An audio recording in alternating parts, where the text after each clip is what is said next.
Baxırıq, görürük ki, müqəddəs kitabda Allahın xasiyyəti və kimliyi var. Bu yazılıb Qalatiyalılar 5:22-3-də.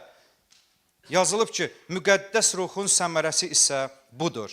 Məhəbbət, sevinç, sülh, səbir, xeyirxahlıq, yaxşılıq, sədaqət, həlimlik və nəfsə hakim olmaq.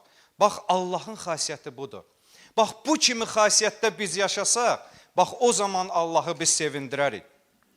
Eləcə də bu günləri gəlin, indi həyatımıza baxaq görək, biz Allahın bu kimliyində, bu xasiyyətində yaşayırıq, sevirik, bağışlayırıq, yaxşılıq eləyirik biri-birimizə.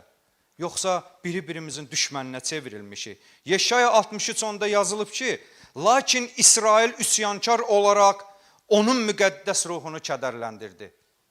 Bugün o İsraillər bizlərik. Bax gör, Rəbb bizim haqqımızda da nə deyir? Rəbb də düşmən olub, onlara qarşı döyüşdü. Çox təhlükəli də, biz əgər biri-birimizə qarşı belə yanaşırıqsa və birbaşa Allaha qarşı biz belə oluruq.